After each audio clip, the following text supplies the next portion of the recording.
Okay, and I don't need this open. I'm gonna minimize Discord for the moment. And so we're gonna be working on, close this. So the scenery. Okay, and so we're skipping ahead a little bit because this is kind of a simple thing to do, but it'll introduce us to some new stuff that we wanna be able to use. So for your scenery, oh, I still have this game window open. Let's close this, minimize this. Okay, so for the scenery for this lab, you just have to draw 3 different elements to add into your game. And these are scenic elements, so they're not things that your player is going to run into or interact with in any way. So they're not platforms, they're not walls. They're things that the player is just going to pass through. So, you know, that could be like trees or clouds or plants or flowers, different things like that. Or they could also be things like a sign that says, you know, go over here. Anything that your player doesn't have to interact with or pick up or run into, anything like that. So we're going to start just by drawing those elements, and you can do them as static images or you can do them as animations. So I'll do a couple. And then there's an optional thing that you can do in Godot to sort them so that your player, you know, can move through the scene. So we'll go over how to do that. Okay, so I'm gonna go back to my MMP 270 folder and open up my art, and I'm gonna make a new folder for scenery. So I'm gonna go to new folder and call this scenery. That way, if I have a lot of scenery, it'll be easy to find it. So I'm gonna save all my scenery in here. And let's put this over here, and then I'm gonna open Piskel, which is right here.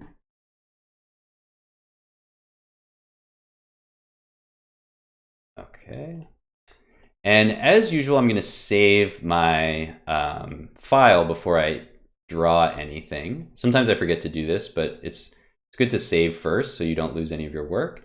And for these sprites, I'm always going to put scenery in the front because it's going to make it more organized in my Godot project later. So I'm going to say scenery. For this one, I'm just going to start with a tree. Something simple, and then I'm going to click Save As. And so I'm in my art folder. I'm going to go to Scenery and save it here. And so for this one, I'm just going to do something simple. I'm not going to spend a ton of time here, but I do want to have some different options for my scenery. So what I'm going to do, I'm actually going to make a sprite sheet for this one. It's not going to be animated, but I'm going to have a couple different trees that I can use. So I'm going to go to resize. I don't want my trees to be square. Trees are usually taller than they are wide. They don't have to be, but that's generally what they look like. So I'm going to do, for my height, I'm going to do 64. And then I'm going to draw a couple different trees. So I'm going to make this really simple. I'm going to do a little outline first, like I usually do. So I'm going to draw like a big circle, and then I'm going to draw a big square. This will just make it easier for me to design the tree.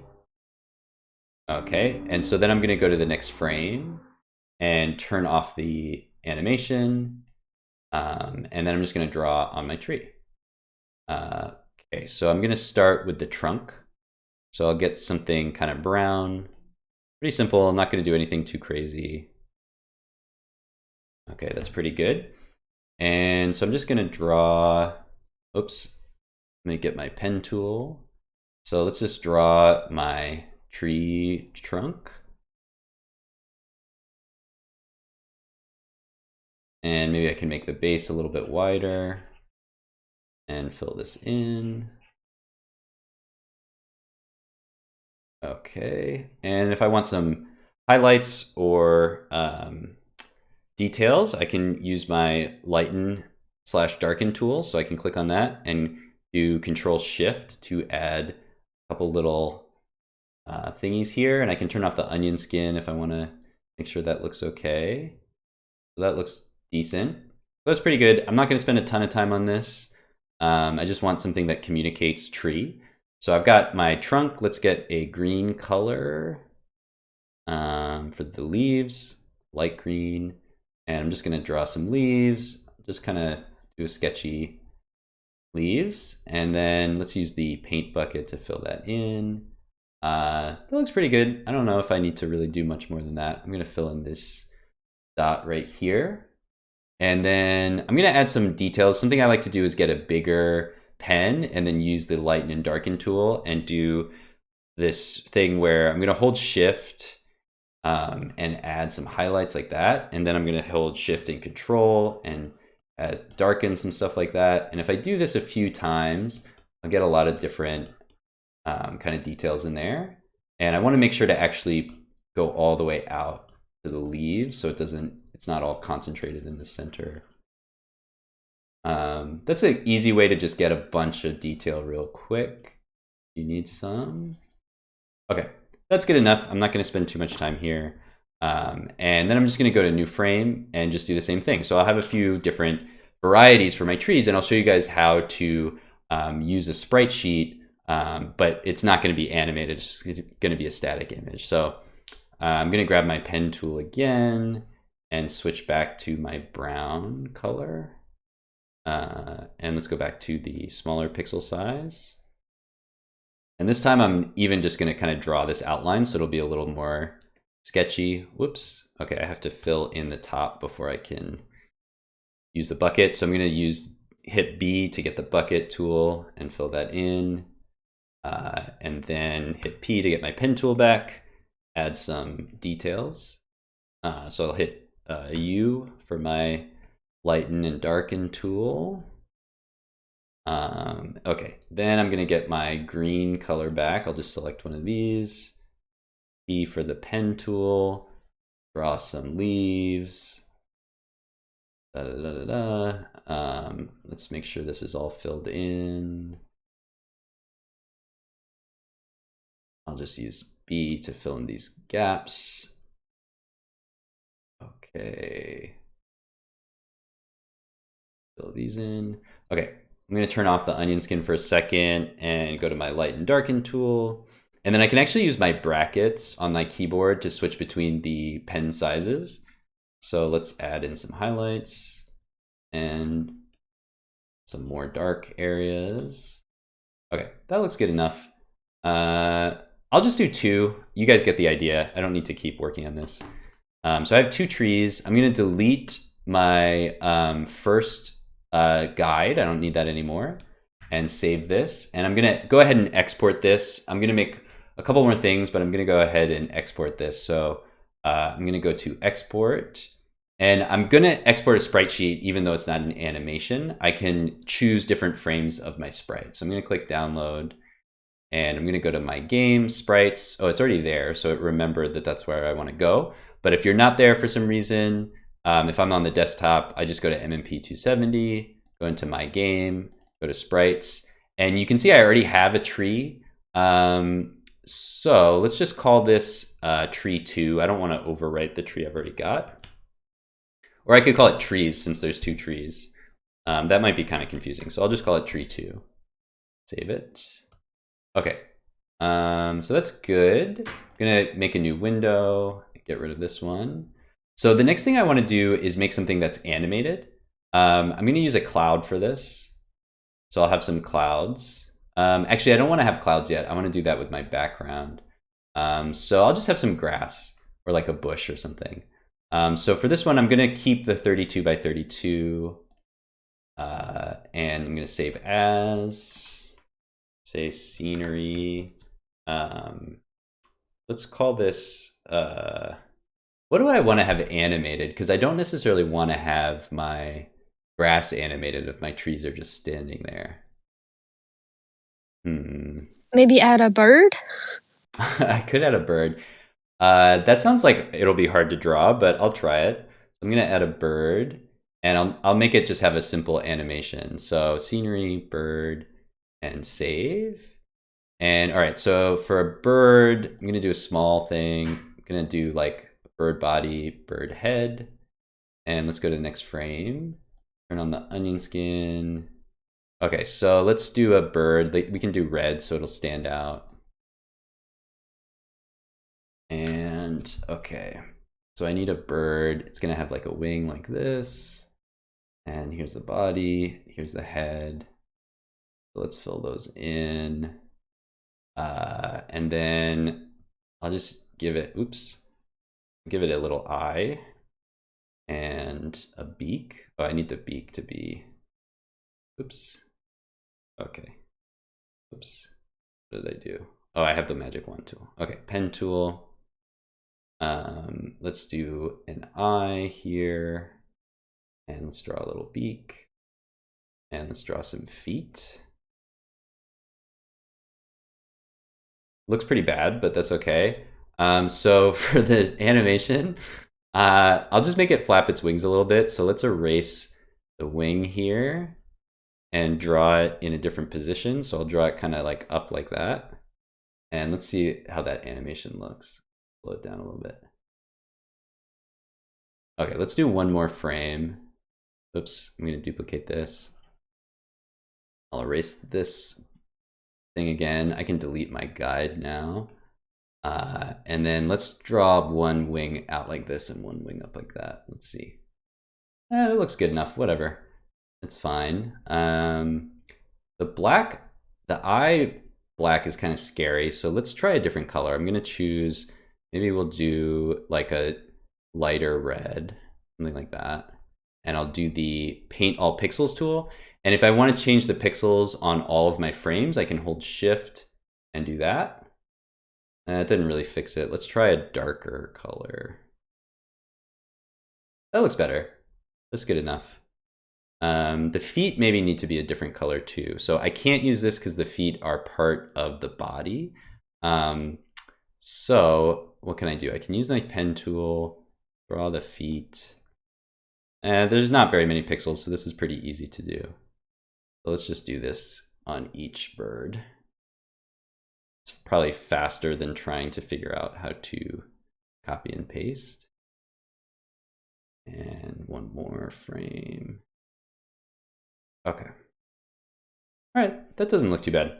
So we've got an animated part of our scenery. So I'm gonna export this. And so I'll go to PNG, download my sprite sheet, and click save. And so one more thing that we might want to have in our scene that's not interactive are things that tell our players some information, like a sign or something like that. So let's do one more thing. I'm going to create a new sprite, and I'm going to make this a little bit bigger. When you export an animation, you can do it as a PNG. Mm-hmm.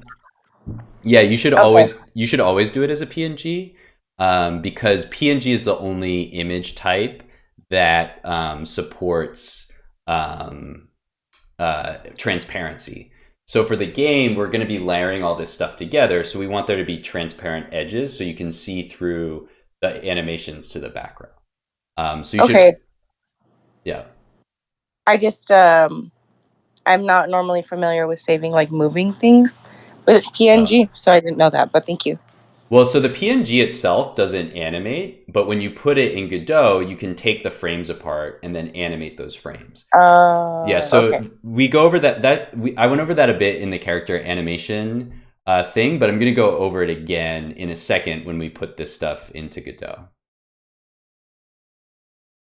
All right, so I'm going to make a sign, and so I'm going to just do this real quick. So if it looks bad, that's okay. So I'm going to do another like little frame thing, outline thing.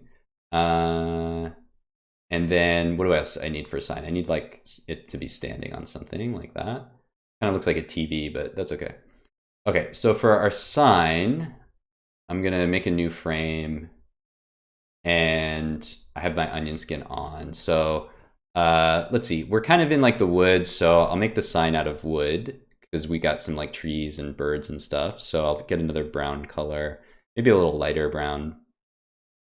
And I'll just draw kind of this outline for my sign. Okay. This looks a little goofy, but it's good enough. And let's fill this in. And then I'll use a slightly darker color for this base. Something like that. Fill that in. And let's see. Oh, I need to fill that part in too. I think the base, I don't need as much of this stuff. That looks good enough. Okay, and balance that a little bit. Okay, doesn't matter too much. So if I want to have multiple different things, so for example, one thing that my sign could say is I could just have like, you know, an arrow. So let me get a different color, like orange or something like that. Oops, let me get my pen. And I could just have like a big arrow like that. That's not really dark enough. So let's do something darker and fill that in. Okay, so, you know, just an arrow that points in the direction. We could also have like some information. So I'm going to duplicate this. Let's get rid of my guide. And I'll just choose this color and fill this in. So I don't need that anymore. So there's no type tool in Piskel. So you might want to do this in a different program if you have bad handwriting like I do. But we could also write a message. We could say like, I think I'm going to add some snakes eventually in this game. That's what I usually do. So I could say like, I don't know if I have enough room for this. Beware. Yeah, I don't have enough room for this. So let's make this bit bigger. So let's go to resize and maintain aspect ratio, resize canvas content.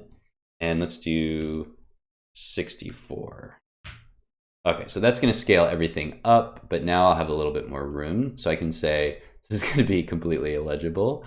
Oops. But let's say beware.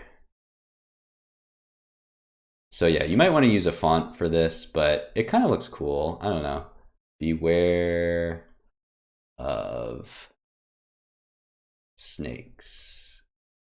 Okay, so just some kind of like message for the player about, you know, what they might encounter in the game or what they might want to look for. Something to give them a sense of like, you know, what's happening in the game. So this is still scenery because we're not interacting with it, but it gives some information to our player. I could even change the color here. Maybe I'll fill in the snakes with a green color. Oops.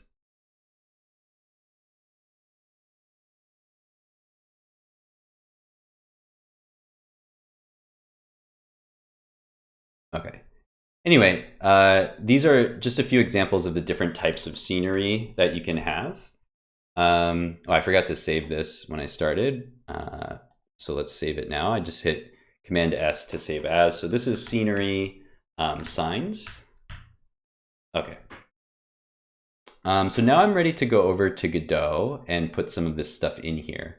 So when I go back to my file explorer, I have my original Piskel files here, but I exported all the art directly into my Godot project. So, you know, if you didn't do that, if you have your images here, you can drag them over to the Godot project, but I put them directly in there. So when I go into my game and go into sprites, you can see I have my trees that I created here. I have my bird that I created here. And oh wait, I didn't actually export my scenery yet. So let's go back here and go to export. And I'm gonna click download. And here's my sprites folder, and I'll just click save. And so now you see my signs in there as well. If I click and open this, you can see them in my preview window. And so now we just want to add this into our game. So I'm going to save this again to make sure it's saved and leave Piskel. And so since they're in my sprites folder, as soon as I open Godot, they're going to be imported into my program. So I can start using them. So I'm going to go back to Godot. And so I'm going to add in some scenery. So I already have these trees in here. I'm just going to delete them and start from scratch. So I'm going to click delete nodes, click OK, and close this.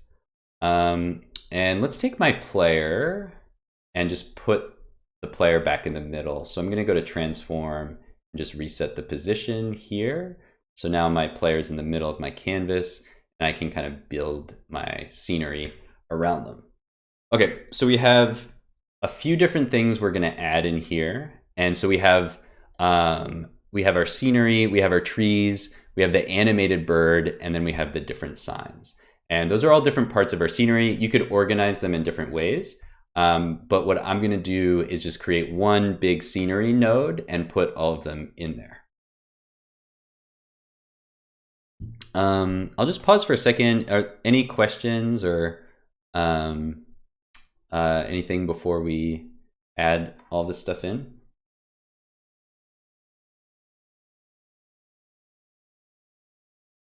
What about like the floor and stuff? Are we not getting to that yet? Because that's kind of Yeah, we're gonna do that colliding and next. stuff. Yeah, so next week we're gonna add some tile sets and maps and stuff, and that's actually there's a little bit more of a complicated process for that. So we'll be going over that next week. Okay, and would objects like this also be in tile sets? Because I know that's like some games kind of have Yeah. that. Yes, you could have it. I think the only thing that you couldn't do is have animated parts of your tile sets. I'm not 100% sure about that, but I don't think you can have animations. So yeah, but you can have tile sets. The tile sets are going to create like the platforms and walls and stuff like that. But you can also have tile sets that are just trees and different components. So yeah, that's another way that you can design it. Okay, cool. Yeah. All right, so let's finish up adding these in. Oh, the other thing with tile sets is you can't do the sorting that we're gonna do. Or maybe you can, I can't remember. I'm sure you can with code somehow, but I don't remember. It might not be as easy. Anyway, we need to add in our scenery node first. So I'm gonna click on the main scene node, the default scene, and then I'm gonna right click, or I can hit the plus and add in a node 2D. And I'm gonna rename this scenery. And for now, I'm gonna drag it above the player so that the player will be on top of the scenery. But at the end, we'll look at another way to kind of sort our sprites. So now from within the scenery, I wanna add some sprites. So you can drag in if you want. That's my old tree. So if I want to drag this in, you can see this orange or this yellow message here says adding sprite. And so this is actually going to do a couple things for us at the same time. It's going to add a node to whatever we have selected in here. And if we hit shift, it'll add it next to it. If we hit alt, it'll change it. But it's going to default to adding a sprite, which is fine for the tree. So I'm just going to go ahead and add that in. But we'll look at another way to do it in a second. So I have my tree, and you can see there's two trees, right? And we don't want there to be two trees here. We want to have one tree and then another tree. And so to do this, what I can do, I don't need to set up a whole animation for this, but I can go over to the inspector, and there's this animation region. And so even though it's not going to be animated, Godot knows that we can use sprite sheets that are typically used for animation, but we can use them just for our sprites as well. And so what I can do, you might remember from when we did the character animation, when we imported the sprite sheet, we had the number of columns and rows, and we have that in this animation section as well. So the H frames and V frames. And so the H frames is horizontal frames. So there's 1, 2 horizontal frames, and the V frames is vertical frames. There's just one. So to do this, all we have to do is set H frames to 2. And now I can switch between frame 1 or frame 0, which is the first tree, and frame 1, which is the second tree. And so that's pretty convenient. I'm going to go over a couple things in a second. I'm trying to think if I should do this first or later. Let's do this next. Okay, so I have my first tree. And I obviously want to move my, design my scenery. So I'm going to move the trees around a little bit. I have the grid turned on already. And if you don't have the grid on, you may want to add it in. So I can do that by showing the grid is just hitting this little grid button here. But then this button is what makes the objects actually snap to the grid. And so if I have the grid on, I can move the tree. Well, it looks like it's snapping anyway. Let's see. I guess it snaps. I don't know what the difference between snap and smart snap is. That's fine. We'll leave that as is. If you want to adjust your grid, remember, oh, I see. So I can snap to different things. Okay, I'm just going to leave that alone. If I want to configure the grid a little bit more, so right now the grid step is 32 by 32. That's pretty good because my art is either 32 by 32 or 64 by 64. But I might want more steps, so I could change the steps to 2. And so then I get more grid lines with some more options. I might also want to make the tree bigger. The tree is like the same size as the character, which isn't super realistic. So if I want to do that, I can go over to the inspector, go down to transform and change the scale. So I want to scale up evenly. So if I just scale up on X, it looks a little distorted, but if I do X and Y, that looks better. And I could scale up more. I think that looks good enough. If I want to undo that, I can just hit that refresh button. And since it's pixel art, I don't really have to worry about losing the resolution of the art, even though I'm scaling it bigger than how I originally drew it. That's one of the nice things with pixel art is I don't really care because it's hard edges, so that it doesn't get blurry when it scales. Okay, so I have my tree. I'm going to move this over here. So if I want to start adding more trees, I can right click and I can go to duplicate, and then I can drag this tree over. I can also just hit Command D and do it with the keyboard. So that's a little bit easier. Maybe I'll move these around. And then I can also, like, let's say I take one of my trees and change the frame to this other tree. Now, if I duplicate that tree, it also duplicates the frame. So I can use, multiple ones of these trees. So I'm not going to make a ton right now because things are about to get a little bit more complicated, but I've got a few trees here. So let's move on to our next part of our scenery. So I'll go back to my scenery node. So I can drag and drop my scenery, but I can also add in sprites directly. And so for my bird, I want the bird to actually be animated. So for that, I need an animated sprite. So I can right click or click the plus on my scenery. And for this one, I'm going to go to animated sprite.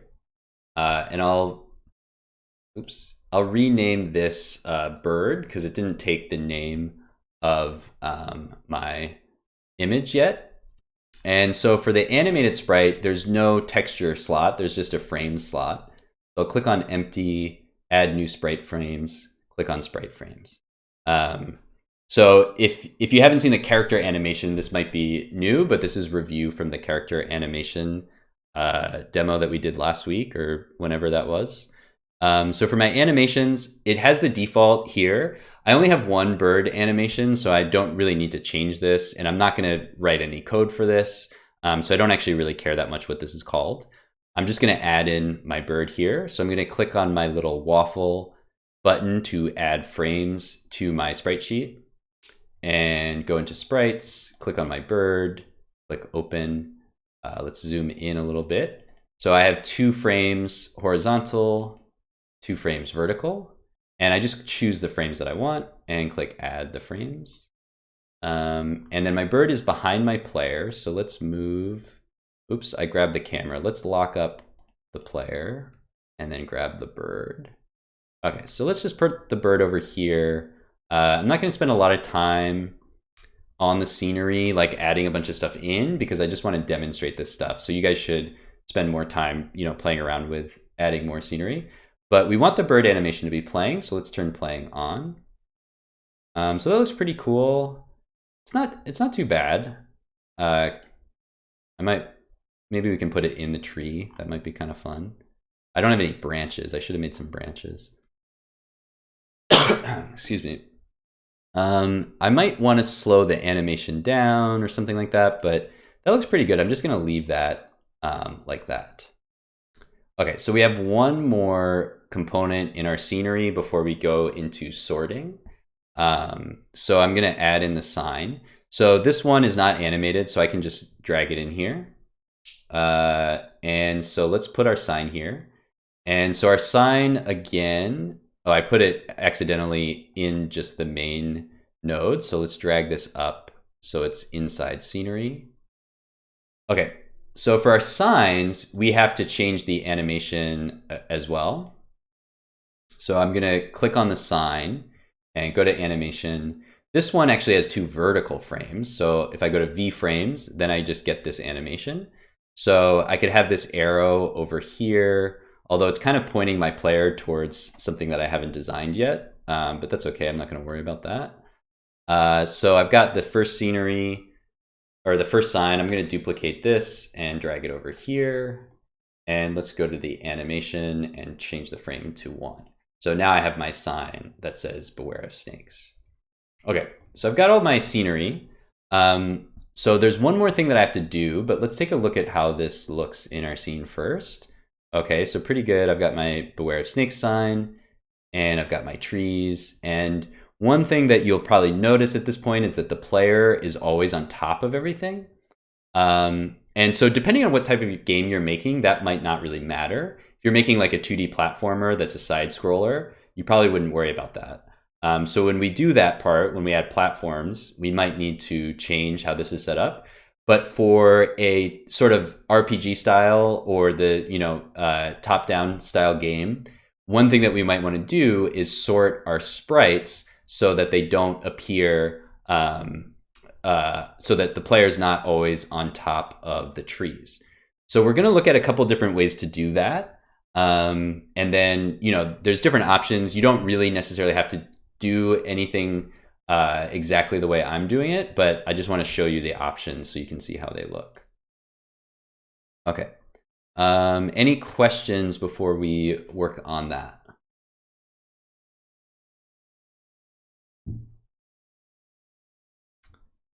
All right. So, without changing anything else, when it comes to Godot, the order of the sprites in my scene view determines which one is on top. So if I move my player up all the way to the top, now my player is going to be behind everything. Okay, so that looks okay, but it looks kind of weird if the player is down here and the tree trunk is still on top. So in a game of this style, normally what we do is something called Y sorting, which basically makes sure that whatever is lower on the screen appears on top. And so that's pretty easy to implement, but there's a couple of issues with that, so we'll go over those issues. Another thing that I can do without Y sorting, if I just want to do something simple, is I can change the Z index.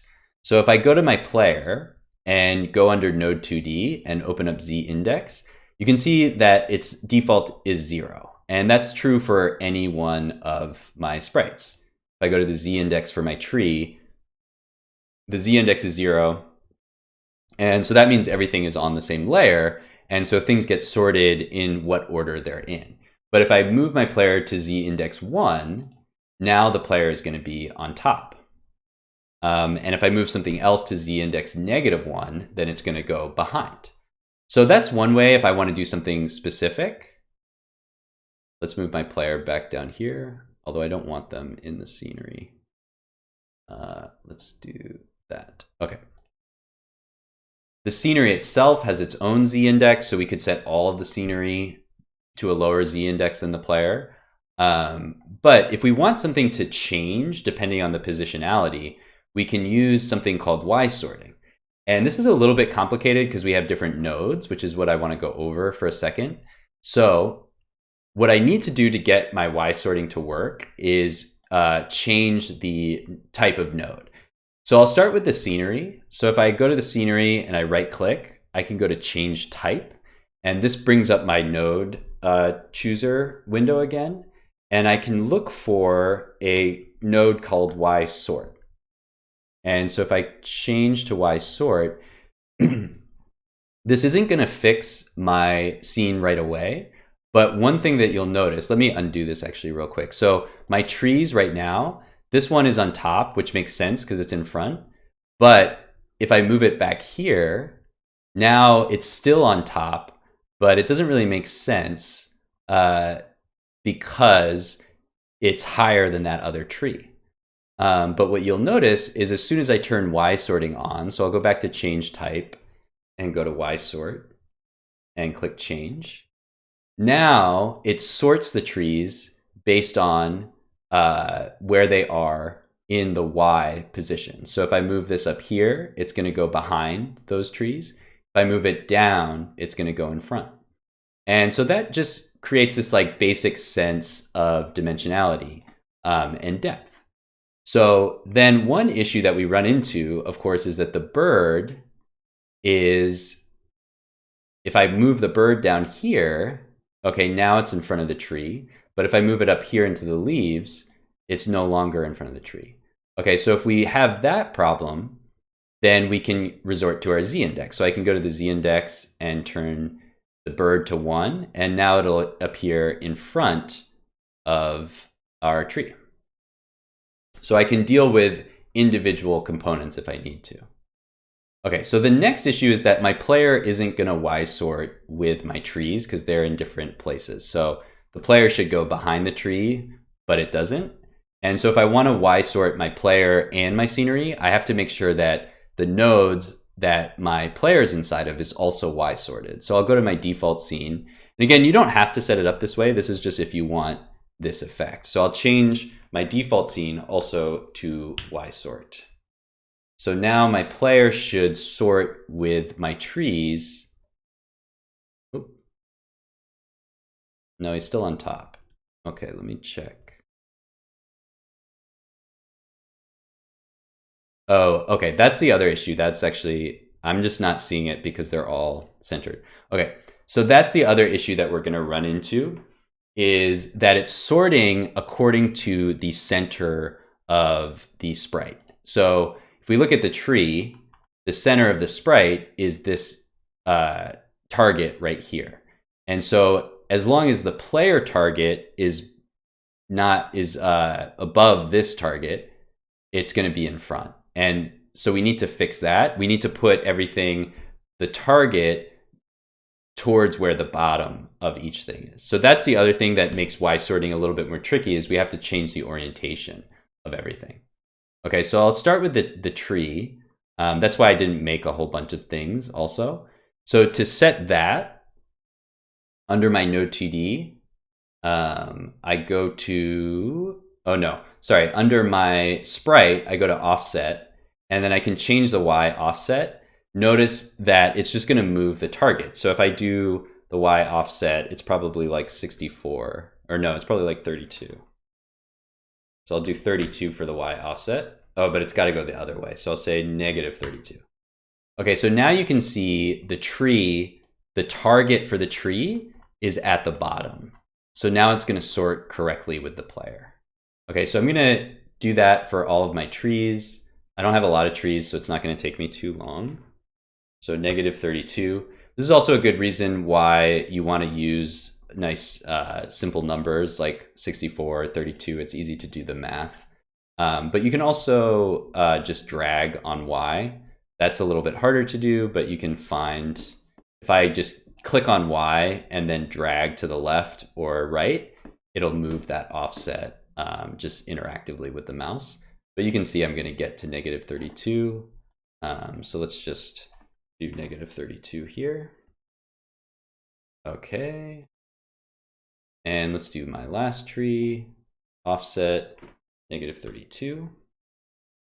So then the bird, I might not worry about this one as much because the z-index is 1. So I'm going to ignore this and just put it up there for now.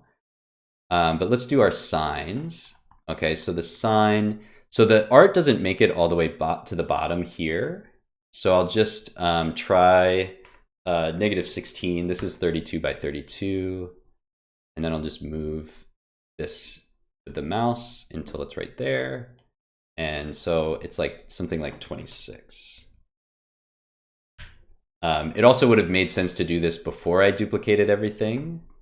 So I don't have to repeat this, but I'm just gonna go through it real quick. So negative 26 for my other sign.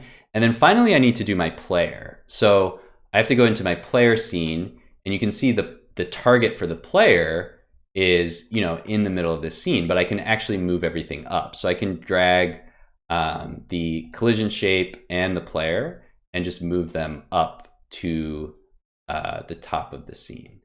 so that their feet are on the middle. Oh, and my collision shape is locked. Oops. Oops. Okay, let's lock the player or the sprite. Grab the collision shape. So if you didn't set it up this way to start, there is a little bit of work to get the Y sorting ready. But once you have all that set up and you keep designing the scene, it should be working, although it's not. Okay, so why aren't we Y sorting? Okay, so let me see. I have Y sort here. Sort is on player. Sort here. Oh, I set the player Z index to 1 and then I forgot about it. Okay, reset the player Z index to 0. And now it should be sorting. There we go. Okay, so now my player actually goes inside or behind the scenery. So now I can design the scene. Again, this is only if you want to do it this way. This is kind of a lot to set up just for this one effect. But this is how, you know, for an RPG style game, usually you can kind of go in and out of these different scenic elements. So yeah, if you want to set up your scene that way, this is how you would do it. It's not necessary, but that's the basic idea. Okay, so I'm gonna quickly just post this. So I'm gonna take a screenshot of this. I'm gonna open up the Xbox game bar that you guys can't see. So I'm gonna hit Command G, and this brings up my little Xbox overlay. I'm just gonna take a capture of this. So I'm gonna click the camera button, and that is gonna make a image in that same folder. So I'm gonna open the folder. And let's see, there it is. There's my scenery. So I'm gonna rename this file scenery. And so again, I just added a couple things just as a demonstration, but obviously you can add more. You can make, you can start actually building out the scene of your game if you want to. So once I have that screenshot for documentation, I'm gonna go back to my Open Lab. And I'm going to click on the plus button to make a new post and go to scenery. I'll click scenery here.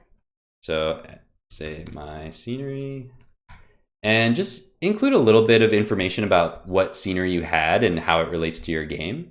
So I'll start with my screenshot. Actually, I'll start with my art because that's a little bit more important for this lab.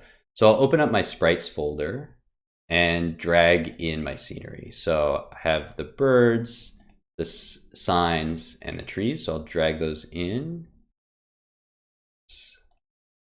Okay, how do I get it to, there we go. I need that little blue line. And I don't want to crop. Okay, so these are my scenery sprite sheets. And write a little bit about how the scenery relates to your game. So my game is set in a garden with trees and birds and snakes. And so then we can add in our documentation. So I'm going to go to my Finder and go to my Captures folder. And just drag this guy in here. Get that blue line, and there it is. Okay, so that looks pretty good. I'm gonna preview that. All right, looks good. And so I'm gonna go ahead and publish.